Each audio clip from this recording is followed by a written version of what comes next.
Hi gamers.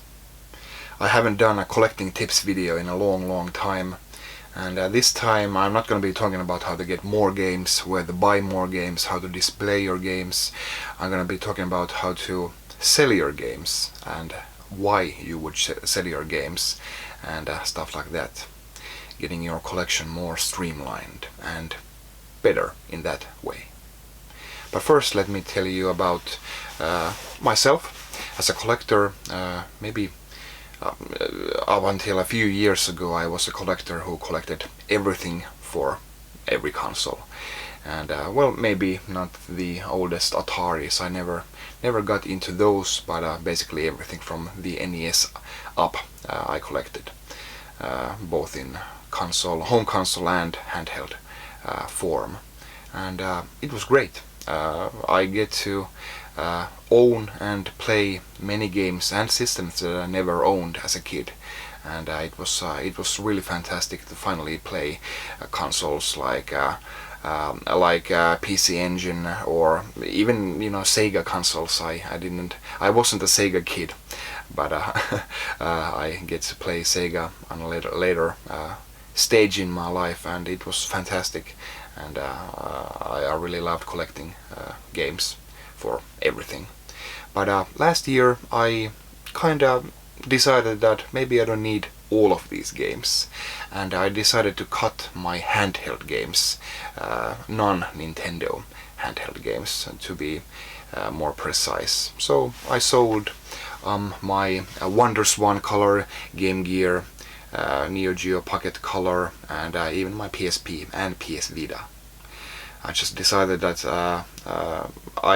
well, first of all, I didn't have enough hours in the day to play all my home console games, let alone handheld games. So I just decided that they were a nice enough of a portion of my collection to cut. And yeah, part of the reason I cut it was I'm running out of space. That's one good reason to sell games, so you can buy more games. And well, also, but more so, I just felt that my collection was sprawling all over the place. And even though I hadn't played them as a kid, and I was happy to play them now, there was actually a reason I didn't play them as a kid. It's just, I was in love with other systems at the time, and as such I've never grown that much into them, consoles like Wonders 1 or Game Gear. I just didn't feel like I loved them.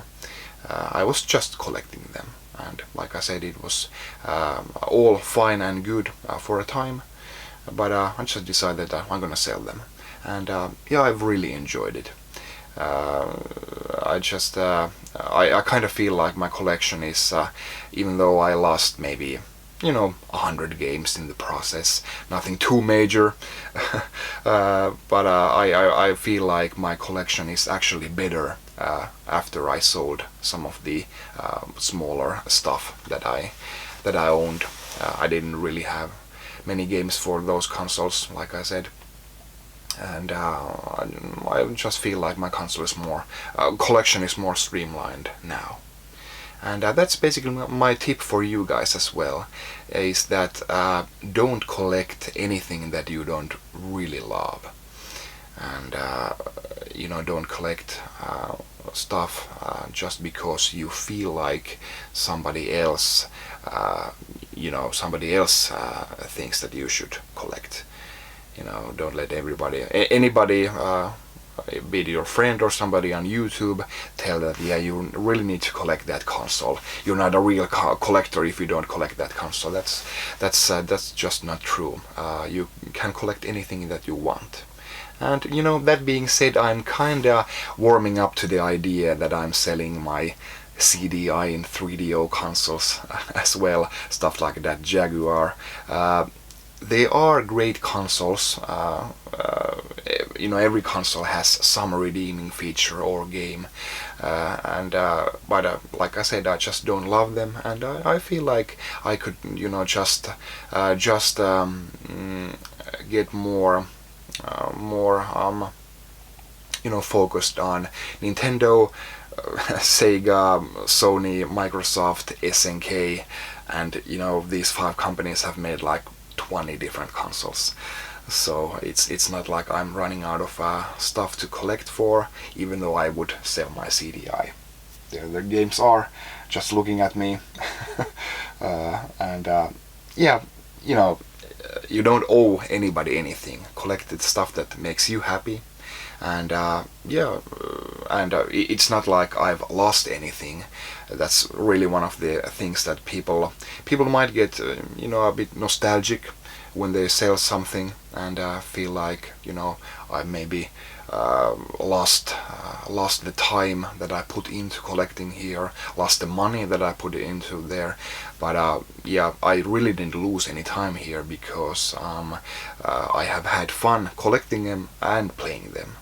And I'm not really losing any money, because the games have like doubled at least since I bought them, and if I were to sell them now.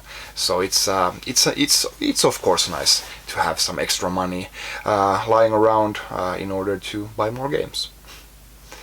And yeah, that's really my tip here, and I feel like it's one of my better tips. Don't hoard.